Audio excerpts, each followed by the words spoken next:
LLB প্রথম পর্বের চতুর্থ পত্র সুনির্দিষ্ট প্রতিকার আইন বিষয়ক আলোচনায় আপনাদের স্বাগত জানাই। আজ আমরা সুনির্দিষ্ট প্রতিকার আইনে কখন সুনির্দিষ্ট প্রতিকার প্রদান সম্ভব নয় তা নিয়ে আলোচনা করব। সুনির্দিষ্ট প্রতিকার আইন মূলত ন্যায়পরতা বা ইকুইটি নীতির ওপর প্রতিষ্ঠিত। তবে এই প্রতিকার পাওয়া বাদীর কোনো নিরঙ্কুশ অধিকার নয়, বরং এটি আদালতের একটি বিবেচনামূলক ক্ষমতা। আইনের ২১ এবং ২২ ধারায় এমন কিছু পরিস্থিতির বর্ণনা দেওয়া হয়েছে যেখানে চুক্তির শর্ত ভঙ্গ হওয়া সত্ত্বেও আদালত সুনির্দিষ্ট কার্য সম্পাদনের আদেশ দিতে পারে না। সুনির্দিষ্ট প্রতিকার আইনের ২১ ও ২২ ধারা অনুযায়ী আদালত নিম্নোক্ত ক্ষেত্রগুলোতে চুক্তি বলবৎ করতে অস্বীকার করতে পারে। একে ক্যাপ্টেন সূত্রের মাধ্যমে তুলে ধরা হল, যেখানে C for continuous supervision, ধারাবাহিক তদারকি, A for immoral behavior, নীতিহীন আচরণ বা অপরিচ্ছন্ন হাত, P for personal skill, ব্যক্তিগত দক্ষতা ও যোগ্যতা, T for time barred, তামাদি দোষ, A for ambiguous terms, অস্পষ্ট বা অনিশ্চিত চুক্তি, I for ideal compensation, আদর্শ বা যথার্থ ক্ষতিপূরণ, N for nullifiable contract. বাতিলযোগ্য চুক্তি। এখন প্রতিটি বিষয়ে বিস্তারিতভাবে তুলে ধরা হল। কন্টিনিউয়াস সুপারভিশন বা ধারাবাহিক তদারকি। আইনের ২১ ধারা অনুযায়ী যে সকল চুক্তির বিষয়বস্তু এমন যে তা সম্পন্ন করতে দীর্ঘ সময় লাগে এবং আদালতের পক্ষে দীর্ঘকাল ধরে তার সার্বক্ষণিক তদারকি করা সম্ভব নয়, সেক্ষেত্রে আদালত চুক্তিটি সুনির্দিষ্টভাবে পালনের আদেশ দেন না। উদাহরণ ১, একটি উঁচু ভবন নির্মাণের চুক্তি যেখানে নির্মাণ কাজ কয়েক বছর ধরে চলবে। আদালত এটি পালনের আদেশ দেবেন না, কারণ ইটের মান বা সিমেন্টের পরিমাণ আদালত প্রতিদিন গিয়ে পরীক্ষা করতে পারবেন না। উদাহরণ ২, কোনো খনি থেকে নির্দিষ্ট কয়েক বছর ধরে কয়লা উত্তোলনের চুক্তি। Immoral behavior, নীতিহীন আচরণ বা অপরিচ্ছন্ন হাত। ইকুইটির মূল কথা হল, He who seeks equity must come with clean hands. অর্থাৎ যে ব্যক্তি আদালতের কাছে ন্যায়বিচার বা সুনির্দিষ্ট প্রতিকার প্রার্থনা করবেন তাকে অবশ্যই সৎ এবং স্বচ্ছ হতে হবে।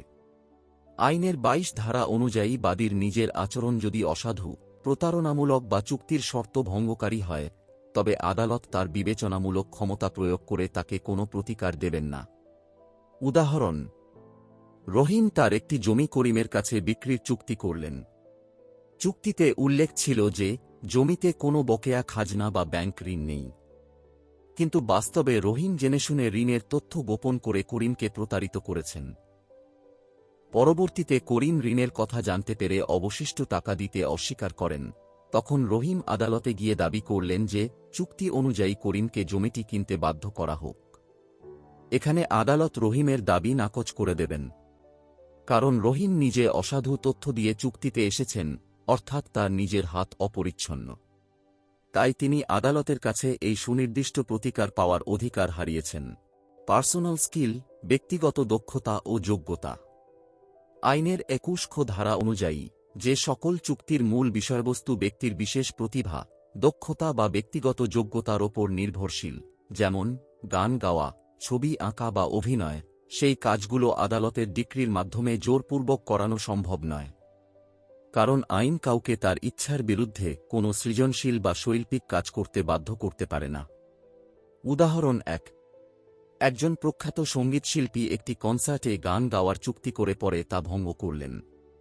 আদালত তাকে মঞ্চে উঠে গান গাইতে বাধ্য করবেন না, কারণ এটি তার ব্যক্তিগত দক্ষতার বিষয়। তবে চুক্তি ভঙ্গের কারণে বাদীকে যথাযথ আর্থিক ক্ষতিপূরণ দেওয়ার নির্দেশ আদালত দিতে পারেন। উদাহরণ ২, কোনো প্রখ্যাত চিত্রকরের ছবি আঁকার চুক্তি বা কোনো গুণী লেখকের নতুন একটি উপন্যাস লিখে দেওয়ার চুক্তি। এসব ক্ষেত্রে লেখক বা চিত্রকর কাজ করতে অস্বীকার করলে আদালত তাদের তুলি বা কলম ধরতে বাধ্য করতে পারেন না। টাইম বার্ড, তামাদি দোষ। তামাদি আইন অনুযায়ী নির্ধারিত সময়ের পর মামলা দায়ের করলে তা আদালত গ্রহণ করবেন না। আইনের ২৪ ধারা অনুযায়ী সুনির্দিষ্ট কার্য সম্পাদনের মামলার জন্য নির্দিষ্ট সময় পার হয়ে গেলে প্রতিকার পাওয়ার পথ বন্ধ হয়ে যায়।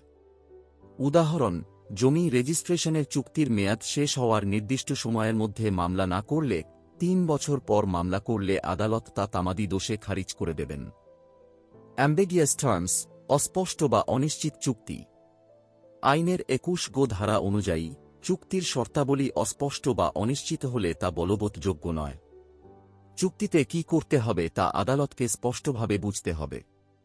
উদাহরণ 1, কবির তার একটি বাড়ি দবিরকে যথাযথ মূল্যে বিক্রির চুক্তি করল। এখানে যথাযথ মূল্য কত টাকা তা নির্দিষ্ট না হওয়ায় চুক্তিটি অস্পষ্ট এবং আদালত এটি কার্যকর করবেন না। উদাহরণ 2, ভালো মানের ঘোড়া সরবরাহের চুক্তি, যেখানে ভালো মান কথাটি অস্পষ্ট। আইডিয়াল কম্পেনসেশন, আদর্শ বা যথার্থ ক্ষতিপূরণ। সুনির্দিষ্ট প্রতিকার আইনের 21 ধারা অনুযায়ী, যেখানে চুক্তি ভঙ্গের ফলে সৃষ্ট ক্ষতি কেবল আর্থিক বা আদর্শ ক্ষতিপূরণের মাধ্যমে পুরোপুরি মিটিয়ে দেওয়া সম্ভব, সেখানে আদালত ওই চুক্তিটি হুবহু পালনের আদেশ দেবেন না।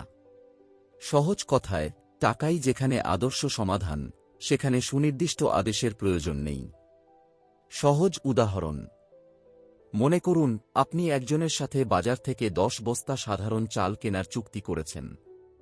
বিক্রেতা চাল না দিলে আদালত তাকে চাল দিতে বাধ্য করবেন না, বরং আদালত তাকে বলবেন চালের বর্তমান বাজার দাম অনুযায়ী বাদীর হাতে টাকা দিয়ে দিতে। কারণ ওই টাকা দিয়ে বাদী অনায়াসেই অন্য দোকান থেকে একই মানের চাল কিনে তার প্রয়োজন মেটাতে পারবেন। নালিফাইয়াবল কন্ট্রাক্ট, বাতিলযোগ্য চুক্তি। আইনের 21 ধারা অনুযায়ী যে সকল চুক্তি পক্ষগণ যে কোনো সময় নোটিশ দিয়ে বাতিল করতে পারে, যেমন অংশীদারি চুক্তি, সেক্ষেত্রে আদালত ডিক্রি দেন না। কারণ আদালত আদেশ দিলেও বিবাদী পরের দিনই তা বাতিল করে দিতে পারে। উদাহরণ: কবির এবং দবির একটি অংশীদারি ব্যবসা শুরু করার চুক্তি করল, যেখানে যে কেউ যে কোনো সময় ব্যবসা ছাড়তে পারে। আদালতও এই ব্যবসা চালানোর জন্য কাউকে বাধ্য করবেন না, কারণ এটি প্রকৃতিগতভাবেই বাতিলযোগ্য। পরিশেষে বলা যায় যে আদালত চাইলে এই সব ক্ষেত্রে সুনির্দিষ্ট প্রতিকার মঞ্জুর করতে পারেন না। যদি কোনো চুক্তির প্রকৃতি ব্যক্তিগত যোগ্যতার ওপর নির্ভরশীল হয় কিংবা যেখানে আদালতের পক্ষে তদারকি করা অসম্ভব, সেখানে এই প্রতিকার না দিয়ে আদালত আর্থিক ক্ষতিপূরণের নির্দেশ দেন। মূলত বাদীর স্বচ্ছতা এবং চুক্তির স্পষ্টতা থাকলেই কেবল আদালত এই বিশেষ প্রতিকার মঞ্জুর করার বিষয়টি বিবেচনা করেন। আমাদের সাথে থাকার জন্য আপনাকে ধন্যবাদ।